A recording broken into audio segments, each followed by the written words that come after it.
I gave 17 years to that garage back when it was just a tiny shop. Then the boss's daughter, who never lifted a wrench in her life, walks in and fires me on her first day. Why? Because I was too outdated for her new culture. But what she didn't know is that I held a secret that could ruin her future. My name's Jack Rudd. I'm 45, born and raised in Joliet, just south of Chicago. For the past 17 years, I've given everything I've got to Harris AutoWorks. Back when I started, it was just a dusty little garage with 3 car lifts and a corrugated metal office that shook every time a truck drove by. I don't have a college degree. What I have is instinct. I can tell whether a rattling noise is a loose brake pad or a bent axle just by the pitch. I've changed oil while snow was falling sideways and replaced full engines under 104-degree heat in July. One time, Mr. Harris, the founder, told me, "Jack, if I drop dead one day, I can rest easy knowing you're still here." I never forgot that. In fact, I remember sitting alone in the shop that night drinking half a bottle of bourbon thinking, yeah, I'm gonna die in this place too. 3 weeks ago, Mr. Harris did drop dead. Stroke. Happened while he was having his usual pulled pork sandwich at Black's BBQ, our Saturday lunch spot. His funeral was modest, no frills, just like him. And then came the gut punch. His only daughter, Clarissa Harris, was named CEO through his will. Clarissa, 27, NYU business grad, 2 years in Manhattan working in some strategic product division somewhere. You know, the type suits that cost more than my monthly mortgage, cold brew in hand, and all bark no grit. I vaguely remembered her showing up at the shop once when she was 18. She didn't even step inside, stood by the door in a plaid skirt like the tools might give her a rash. And now she's the boss. Monday morning, 7:45 a.m., sharp, she made her entrance. It was less of an arrival, more of a goddamn fashion statement. Pencil skirt, white blazer, black Louboutins, clicking across our stained concrete floor like she was walking a Milan runway. Expensive perfume clouded the air before she even said a word. Hair in a calculated, messy bun, a few strands falling across her cheek like it was staged. I was checking inventory when I heard her steps. Turned around about to say, "Hi there, I'm Jack. First guy your dad ever hired, but I never got the chance." She looked right through me, then scanned the shop with this face like someone sniffing expired milk. "This place looks like my grandfather's junk room," she said deadpan, then turned to her assistant, some blonde in a black pantsuit, tapping away on an iPad, and added, "We need people who can operate a dashboard, not memorize where each bolt is stored. Not a handshake, not even a greeting. Just that." She didn't address the crew, didn't bother introducing herself. Not like Mr. Harris used to. He'd make a point of shaking everyone's hand every Monday, sometimes with donuts, always with a smile. Clarissa. She glided past us like we were fixtures, like we came with the building. The only person she spent time with was Stan, the bookkeeper. He's the only one in the shop with an MBA from a night program. They sat in the newly renovated glass office Mr. Harris had built to meet with clients. Clarissa commandeered it, of course. She ran Zoom calls with her consultants and ordered herself lunch from Whole Foods. Never asked if anyone else wanted something. I didn't say anything. I just observed. Clarissa wasn't insecure, but when she looked at the unfinished vehicles, the chaotic yet efficient mess of the shop, there was something in her eyes, brief, barely there. Worry, doubt. Maybe. But I saw it. She wasn't just cold, she was overcompensating. Now look, I don't hate young people. I don't hate change. But there's a line between innovation and outright disrespect. Clarissa. She plowed through that line the moment she stepped in. Later that day, Mike, the lead electrical tech, nudged me during break. "She asked me this morning," he whispered, "if you had a college degree." I raised an eyebrow. "Guess I'm not Ivy League material." She smirked, he said. Said interesting, like she was picking who to behead first. I looked out at the lot where Clarissa stood with her assistant, pointing at the old Harris AutoWorks sign I'd fixed up myself just last year. And right then I knew I was first on her chopping block. The next morning I showed up to open the shop at my usual time. Key halfway into the lock, I stopped cold. Her white Tesla Model X was already parked diagonally across the employee lot, blocking part of the entrance like it owned the damn place. Lights were on inside the office. I could see her silhouette standing in front of the new wall-mounted TV they'd installed over the weekend. Spreadsheets and color-coded charts lit up the screen like a NASA control room. In one hand, a venti iced Starbucks. the other holding nothing, like she never expected to get her hands dirty. Didn't take long before Stan walked in, eyes darting. Clarissa just called an all-hands meeting, he whispered. 9 o'clock, no agenda. I frowned. Since when do we have all hands around here? He gave me a look. She says, the new culture requires agility. Her words. At 9:00 sharp, every employee mechanics, parts runners, even the high school interns was squeezed into the back room. We called the break room, though it barely fit 10. Everyone looked around wide-eyed and silent. We all felt it. Something was about to drop. Clarissa walked in like a queen entering her court. Sleek black skirt, crisp white blouse, subtle pearl necklace resting just above her collarbone. She carried an iPad in one hand, a remote control in the other. No good morning, no thanks for being here. She clicked. The screen lit up Harris AutoWorks transformation plan. Day 1. Next slide cut, modernize, replace. Her voice was calm, clear, clinical. We're moving toward a more efficient, data-driven, and digitally integrated operation. That means rethinking old roles, outdated processes, and the people tied to them. I saw it before she said it, my name written across her face like a target. She turned to me. Jack Rudd, you've been part of this company's legacy. That's undeniable. But legacy doesn't drive progress. The room went dead silent. Clarissa continued. Your file shows no formal degree, no certification in modern diagnostic tools, and no experience with digital inventory platforms. Under our new structure, that makes you a mismatch for our evolving culture. Then, like it was routine, she pulled out a folder and laid it flat on the table. This is your termination letter, effective immediately. As you know, Illinois is an at-will employment state. No severance, no notice period required. Stan turned pale. Mike clenched his jaw. The others just stared at the floor. I didn't move. I didn't flinch. I just looked her dead in the eye. 17 years gone. Just like that, I said slowly. So all those winters, all those weekends, all those emergency call-ins don't add up to more than a spreadsheet. Clarissa didn't answer, just nodded to her assistant, who slid a Montblanc pen across the table like she was closing a deal. I didn't sign. I stood up, packed the few personal tools I kept in the break room, and turned to walk out. At the door, I stopped, looked back. You got columns for inventory, payroll, risk management, I said. Hope you left space for one more human decency. I left without another word. No one stopped me. No one dared. I sat in my old Silverado Outback, gripping the steering wheel. For the first time in 17 years, I didn't know what came next. Not just because I lost my job, I'd lost my identity, my name, my worth. But deep down, I knew something else. This wasn't just about performance. It was personal. Clarissa didn't just want me gone. She wanted to erase me. Because to her, I wasn't just an old mechanic. I was a living piece of her father's legacy. And from the look in her eyes, she didn't want any of that left behind. And that left me with one burning question. What the hell is she really after? And a second sharper one. Am I really going to let her get away with this? I thought I knew pain. As a mechanic in his mid-40s, you learn to live with it. Bad knees, stiff shoulders, knuckles that crack every morning like old wood. But nothing hits like waking up and realizing you have nowhere to be, no job to go to, no purpose. I spent that first morning alone in my garage at home, packing up old tools like I was burying pieces of myself. My Snap-on chest still had the label from 2011. Every drawer told a story. A busted 10mm wrench from a Civic overhaul, a rubber mallet Mr. Harris gave me after I pulled off a miracle fix on a county sheriff's Dodge Ram. I closed each drawer gently like shutting a coffin. At 9:12 a.m., my email pinged. Subject urgent, internal investigation and security notification. Cold, corporate, threatening. Dear Mr. Rudd, during an inventory audit, we've discovered missing components connected to projects you managed prior to your termination. Due to the serious nature of this discrepancy, Harris AutoWorks has involved legal counsel and reserves the right to pursue litigation. Effective immediately, you are prohibited from accessing any company property or communicating with current staff. Sincerely, Clarissa Harris.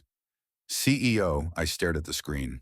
My hands were clenched so tight around the mouse it clicked audibly. Litigation prohibited, Jesus Christ. Clarissa wasn't done with me. She didn't just want me out. She wanted my name smeared. She wanted to make sure no one else ever trusted Jack Rudd again. Not even an hour later, my phone rang. It was Mike. Jack, they just had a team meeting. Clarissa said there were irregularities in your inventory logs, that more than $2,000 worth of brake components are unaccounted for. Everyone's freaked. I closed my eyes. She got proof. Mike hesitated, none shown. But she hired a firm, Hargrave and Fell, to conduct a full forensic audit of everything from the last 2 years. People are scared, man. Scared was right. I didn't have a lawyer. I didn't have a union rep. I had nothing but a bad reputation and the gut-wrenching knowledge that the longer I stayed silent, the worse it would get. Later that evening, I got a call from a blocked number. A calm, professional voice introduced herself, Karen Boland, legal representative from Hargrave and Fell. I exhaled. What can I help you with? I'd like to confirm whether in June of this year, you received a shipment of ABS brake systems from Detroit Parts. I paused. I handled incoming parts like always. What's this about? There appears to be a shortage of 12 units from that batch, totaling approximately $2,400. I remembered that shipment. Installed 10 units, returned 2 because they were defective, sent back with the paperwork. Did you check the return logs? Karen's tone stiffened. I'm not authorized to disclose additional information. Right. Translation. They knew I didn't steal anything. They were hoping I'd panic and confess to something that never happened. The following week was hell. Clarissa's PR team sent an email blast to clients coded language, but clear enough. As part of our ongoing quality control initiative, we've taken strong actions to remove individuals who fail to uphold the ethical standards of Harris AutoWorks. No names. But they didn't need to say it. One by one, longtime clients dropped me. Brent, the old cab company owner who'd trusted me for years, called me in a whisper. Jack, I believe you, son, but they told me they'll pull their fleet contracts if I keep using your maintenance services. I told him, do what you got to do, Brent. I won't hold it against you. I said it, but inside it shattered me. I'd lost my job, my reputation, my income, my legacy, and worst of all, I couldn't fight back. Not yet. That night I sat in my garage, one hand on a bottle of bourbon, the other on an old wall calendar from 2008. I stared at it like it held answers. I thought, if I have no money, no job, no lawyer, what do I even have left to fight with? Then I found it. In the bottom drawer of my old tool chest, a red external hard drive. My old backup system for the shop's security camera footage, set up before Clarissa had the whole system replaced. I plugged it in. Hours of footage. Days of records. There it was, video of me logging inventory. Footage of the brake system returns signed by me, Stan, and the delivery driver. Even a blurry shot of Clarissa herself entering the warehouse off hours, opening a sealed parts crate marked for inventory only. I stared at the screen. I wasn't just innocent. I had the ammunition. But ammo meant nothing without a plan, or a spy on the inside. I needed someone who still had a conscience, someone who still believed in what we built. There was only one name that came to mind: Tom, the old warehouse manager. Quiet, loyal, and once the only guy who ever stood up to Mr. Harris when things got out of hand. I scrolled through my contacts, hit call. It rang once, twice. Then I heard Tom's steady voice. I figured it was time. I didn't waste words. You in a pause. Then I still have your old security badge. Tom didn't say yes, not out loud. But when a man tells you he still has your old security badge and says it like a confession, you know exactly what he means. The next day we met behind a strip mall near Joliet Crossing, like a couple of low-budget spies. Tom rolled up in his dusty Subaru, carrying a plain brown Walgreens bag like he'd just picked up cold meds. Inside the bag wasn't aspirin. It was a company-issued uniform from one of the third-party vendors Clarissa had recently contracted to optimize operations. He handed it to me, along with a new badge printed with the name Eric Dawson. I chuckled. I only need 1 hour in the logistics wing, I said. You'll have it, he replied. But Jack, keep your head down. She's got eyes everywhere now. Thursday morning, 9:45 a.m. I slipped in through the back loading dock with the rest of the vendor crew, ball cap pulled low, surgical mask over my face, a clipboard in hand.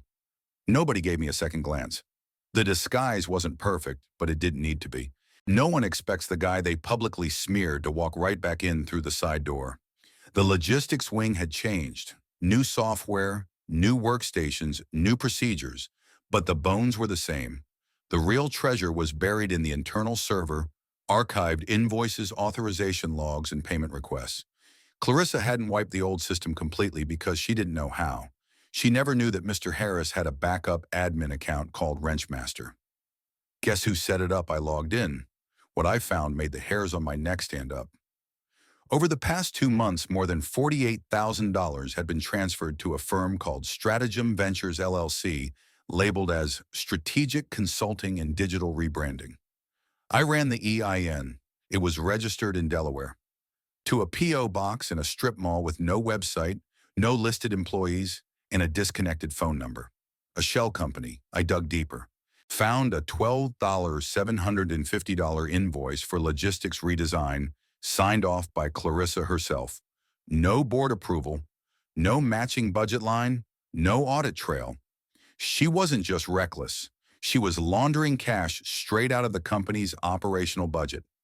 I backed everything up to a flash drive hidden in my clipboard and made my way toward the break room, careful not to linger. On the way, I spotted her, Clarissa. She was walking down the hallway in a tailored blazer and heels, talking to a man in a sleek gray suit. I froze. "Who's that?" I whispered to Tom as he passed me with a dolly of parts. "That's Simon Dale," Tom said without looking at me. "Her personal lawyer. He's not with the company, off the books." Simon Dale, a fixer. You could smell it on him. The confidence, the calculated charm, the way he carried a leather portfolio under his arm like it held the fate of nations. Clarissa wasn't just trying to run Harris AutoWorks into the ground. She was building her exit strategy, and this man was her parachute.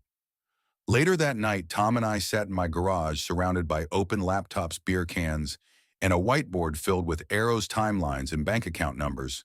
We laid it all out like a war plan. "This isn't just fraud," Tom said. "This is premeditated embezzlement. She's draining the company dry, repackaging it as a sleek tech-forward startup, and planning to sell it off before anyone realizes it's bankrupt," I added. Tom nodded. "And no one on the board knows, not yet." We stared at the data in silence. Then slowly, a new idea began to take shape. I didn't just want to clear my name anymore. I wanted to take the entire company back piece by piece. I needed someone with leveraged resources and a personal grudge against Clarissa. That left me with one name: Peter Langston, CEO of AutoFix, Harris AutoWorks' biggest competitor, the man Mr. Harris once humiliated by pulling out of a merger deal at the 11th hour. Peter had motive. I had evidence. I dug up an old email thread between Mr. Harris and Peter from 2020, back when they were negotiating. It still had Peter's personal number. I dialed. It rang once, twice. Then a gravelly voice picked up. "Peter Langston." I took a breath. "My name is Jack Rudd. I used to work at Harris AutoWorks." A pause. "I've heard of you," he said flatly. "I have evidence Clarissa Harris is laundering money through a shell company. She's prepping a fake rebrand to sell the company off and wipe it clean." Another pause longer. "What are you asking?" I looked down at the flash drive in my palm. "A meeting. Face to face. I'll show you everything." He hesitated. Then finally, "Tomorrow. 11 a.m. Come to the AutoFix HQ in Naperville." I hung up and turned to Tom. "This isn't about revenge anymore," I said. Tom raised a brow. "Then what is it?" I looked at the dusty photo of Mr. Harris and me hanging in the garage. "It's about finishing what we started." Peter Langston wasn't a man you impressed with words. He was the kind who weighed everything: tone, posture, eye contact. When I walked into the AutoFix headquarters in Naperville the next morning, he didn't shake my hand. He didn't offer me coffee. He just nodded toward a seat and said, "Let's see what you got." I plugged in the flash drive and let the evidence speak. Transaction logs, unregistered payments, shell company addresses, internal emails, and finally the audio file Clarissa and Simon Dale talking candidly during a strategy meeting, recorded on a forgotten smart speaker. Clarissa's voice calm and arrogant. I don't give a damn about the shop. I just want the money. You help me clean the books, you get 20%. Then summon you'll need to fire the legacy staff, forge, clean quarterly reports, and prep the brand for Series A funding. Clarissa again laughing, I call it a startup. Just happens to be built on the corpse of my father's garage. When the audio stopped, Peter didn't speak for a full minute. Then he leaned back in his chair and said the words I'd been waiting for. We take her down, but we do it clean. The plan was surgical. Phase 1 AutoFix would approach Harris AutoWorks as a potential operational tech partner, offering digital infrastructure tools for supply chain management. All legal, all legitimate. It would give them internal visibility just enough to spot the financial holes Clarissa hadn't patched. Phase 2, I would return not as Jack Rudd disgraced mechanic, but as Jonathan Reed digital systems consultant for AutoFix. With a cleaned-up resume, glasses, a new wardrobe, and Peter's legal team backing me, the board approved the joint advisory. Clarissa, she bought it. I walked back into the very garage I'd been kicked out of, with a tablet in hand, dressed like a cross between a Deloitte analyst and a chain-smoking coder. Jonathan Wright, Clarissa said, her voice thin as paper. I smiled, extended a hand she didn't take. Great to be here. She never recognized me. Or if she did, she didn't let on. I spent the first 3 days training staff on data syncing and integration, while in reality I was cross-referencing invoices with back-end payment logs through AutoFix's diagnostic overlay. Tom acted as my plant on the inside, quietly flagging anything Clarissa tried to hide. What we found worse than we thought. One PDF buried in a folder labeled Miss Chiart Reports Arsenard 2024 contained a transfer request for $92,000 to Stratagem Ventures. A note from Simon Dale simply read, execute before next board audit. They weren't just bleeding the company dry. They were prepping it for a massive shell flip, a fabricated rebrand to bait investors take the money and bail. I packaged every file into an encrypted archive and handed it to Peter. Time to call the board, he said. That Friday, Clarissa walked into the boardroom like she always did, heels blazer confidence. Until she saw Peter Langston at the head of the table. Then she saw me. Not Jonathan Reed. Me, Jack Rudd. Her face froze mid-expression, caught between confusion and dread. You, Peter raised a hand. Save it. He opened a folder and began to read detailed documentation of embezzlement, false reporting, illegal asset transfers. Then he hit play on the audio clip. Clarissa stood paralyzed. Every board member's eyes locked on her. One muttered, "Oh my God." She tried to pivot.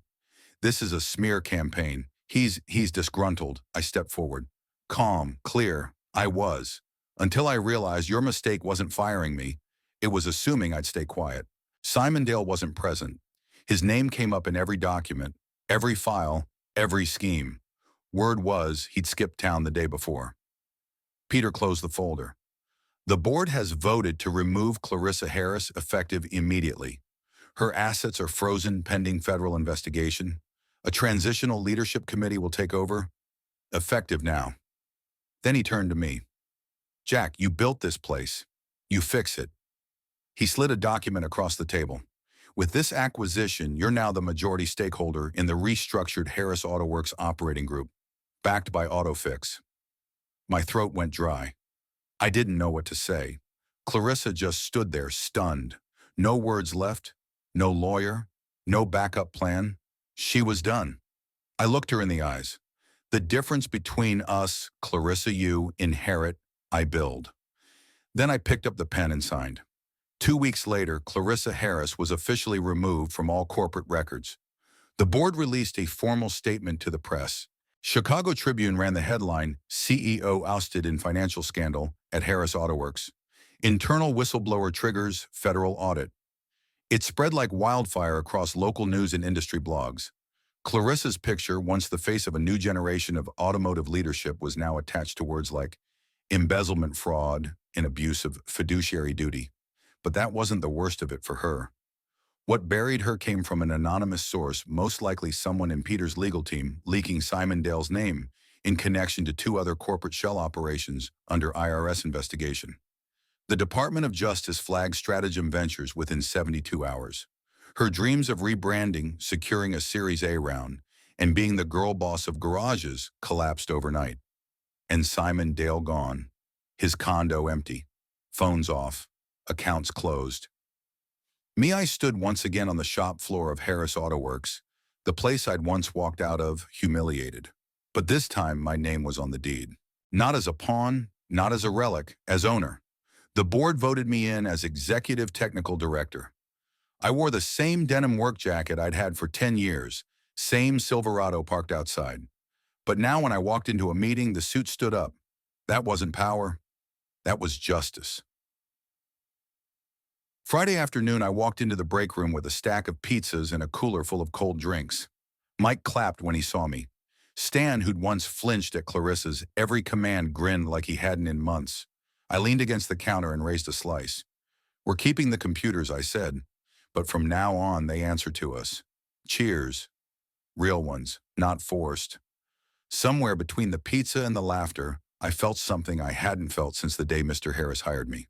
Pride. We rebuilt from the inside out clean policies, transparent inventory, a hybrid of digital systems and old school checks. I didn't burn it all down. I just reminded everyone where we came from. 3 months later, Harris AutoWorks secured partnerships with 3 regional fleet companies. Revenue jumped 34%. Peter Langston invited me to dinner at some fancy steakhouse in Oak Brook. I declined. "I'm more of a garage table and paper napkin guy," I told him. He laughed. "Next time I'll bring ribeye to you." A few weeks later, I heard a rumor. Clarissa had moved to San Diego, quietly joined a small PR firm, wiped her LinkedIn, rebranded herself under a different name. But the internet never forgets. A quick Google search still links her to every article with embezzlement in the headline. And me, I still had my garage, my tools, my name cleared, restored, respected. Tom asked me one night over beers if she came back tomorrow begging for forgiveness. Would you take it? I looked at the fading photo of Mr. Harris pinned on the corkboard, both of us smiling under a rusted-out Camaro from 2009. "Nah," I said. "Forgiveness is for mistakes. What she did was a choice." He nodded. "You regret any of it?" I shook my head. "No, because now every person who walks through those doors knows something Clarissa never did." Tom raised an eyebrow. "What's that?" "That integrity," I said, "can't be coded into a spreadsheet." What did I learn? That justice doesn't come easy. It's not loud. It doesn't come with banners or applause. It comes from not giving up, from standing your ground when no one else will, from knowing that truth doesn't need a title, it just needs time. Clarissa fired me thinking I was disposable.